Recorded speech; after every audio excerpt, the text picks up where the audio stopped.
Hi, I'm Patty, and I'm glad you're back at the Creativity Lab with me. Today we're going to do a little bit of review. Force and motion. Push and pull, to be exact. You learned about this in kindergarten, first grade, second grade, third grade, fourth grade, fifth grade. And my friends, today we're going to do something that's kind of fun with force and motion, push and pull. Now, motion, to make something move, you need energy. Energy. What is energy? Energy is the ability to do work. Case point simple. We're going to go through the recycling bin, dig up a few things around the house, ask your grown-ups for permission before you start doing this, and we're going to have a little review session on force, motion, push, and pull, and energy. Easy stuff you're going to need. Empty bottle with the cap. Marbles. One will do. If you don't have a marble, use a penny. Ask your grown-ups first. You're also going to need sand. If you have a sandbox, that's ideal. I don't have a sandbox at the museum, but I have this bagged sand, and this will work too. What? You don't have a sandbox? Let me tell you. You can also use salt. You can use rice, grits, oatmeal, or even flour. Ask your grown-ups before you go raiding around their pantry. A funnel, because after all, you don't want to make too big of a mess. First thing, put the funnel on top and pour your stuff in.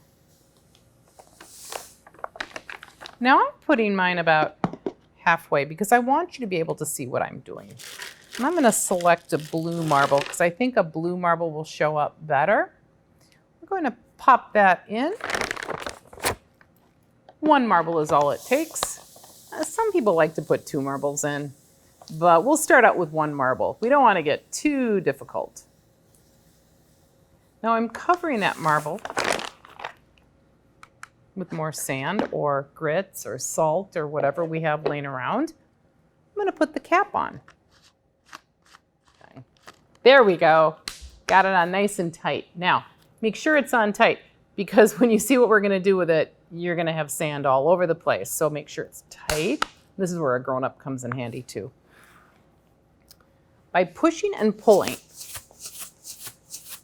we are using force and motion, and that sand is acting like little hands, passing it more and more and more up to the top, that little marble that we have in there. Now,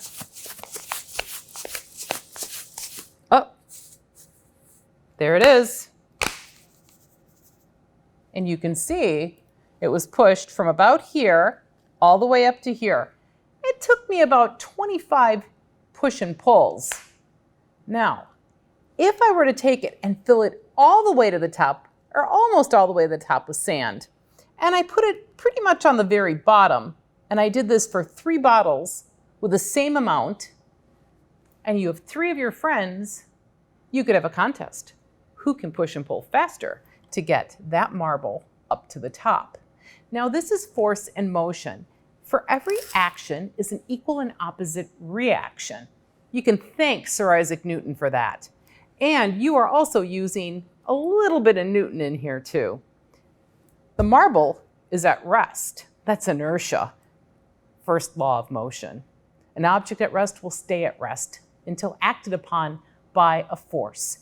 I'm going to be that force, and I'm going to start shaking the bottle up. Now I have another bottle.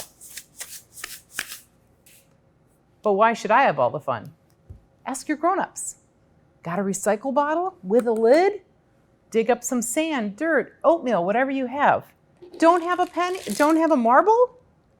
Get a penny. Ask your grown-ups first. And you, my friends, can experiment with push and pull, force and motion, and energy. And energy is what? The ability to do work. And the work that our energy is doing is pushing and pulling, and it's making the marble come to the top of the bottle.